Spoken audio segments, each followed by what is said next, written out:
It's hard to characterize Sidney's career because he did so much so fast. Like most directors, he was great when he had a great script. What he's great at was melodrama with character. I think a lot of that came out of the Yiddish theater, which specialized in melodrama and a lot of geschraying and two people in a room yelling at each other. Perhaps you'd like to pull the switch. For this kid, you bet I would. I feel sorry for you. What it must feel like to want to pull the switch. Ever since you walked into this room, you've been acting like a self-appointed public avenger. You want to see this boy die because you personally want it, not because of the facts. You're a sadist. Kill him out! Kill him! He liked working with actors, and he liked when he could get situations in which the actors could go at each other. That was what he came out of, and that's what he liked doing and was good at. 12 Angry Men was a very good first movie for him to do because all those years of television of working in a small space, worked for him. He was at home doing it, and it worked. I had been doing some work on a CBS half-hour show called Danger, and the director was Yul Brynner, and Sidney was his assistant. And Yul left reluctantly to do this musical that he didn't have any particular hopes for, and which turned out to be The King and I, and Sidney took his place. At first, the relationship was just professional, and then we gradually became friends. He came out of the Depression and the New Deal, and those were the things that formed us, formed our politics, and formed the way we looked at the world. I was blacklisted. I wasn't blacklisted by accident. It wasn't a mistake that was made. I was blacklisted for very specific political beliefs and actions.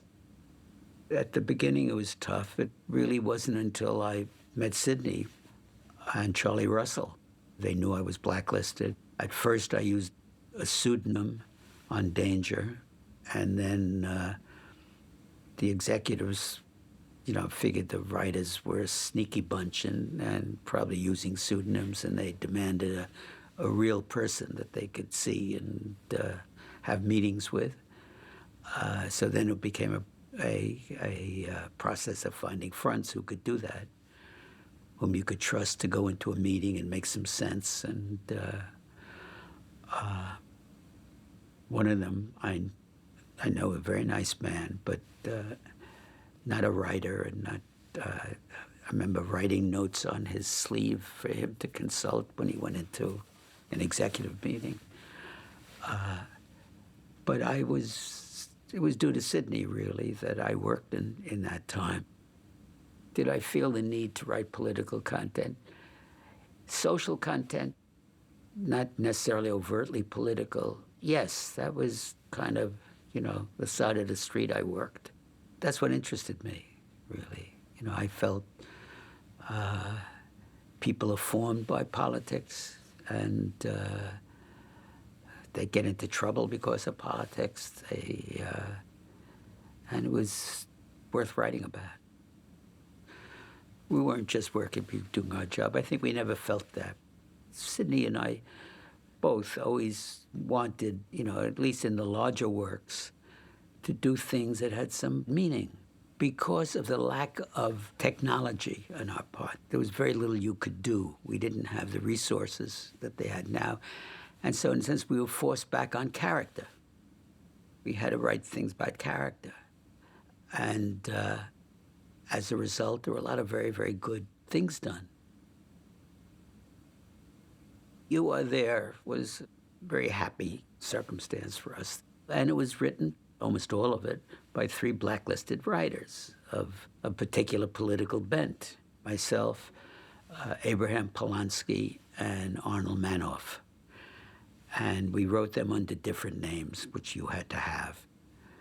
And it really wasn't that we went looking for liberal themes or radical themes. What we were able to do was to find an historical situation that had a conflict in it, basically, that made the drama. Charlie Russell, the producer, would kind of vet these scripts with history professors at Columbia or NYU. We were very careful not to have the show seem slanted in that sense, except in the sense that we looked at history being slanted in our direction sometimes, not always. If we did the Salem witch trials at the same time as the McCarthy period, it wasn't unconscious. It was very courageous what both Sidney and Charlie did. They weren't as political as the blacklisted writers were. They were doing it because they felt that what was happening was bad, and also because I think they were getting good material, which was very usable and important to them. And there were occasions when Sidney and I would talk, and I would say, listen, you be careful about what you're doing. I mean, we'll survive. Don't worry about us, and one way or the other. And he would say, no, this is fine. Fuck him. Took a lot of guts to do what he was doing. We knew that he was going to have a big career, and we worried about him and for him.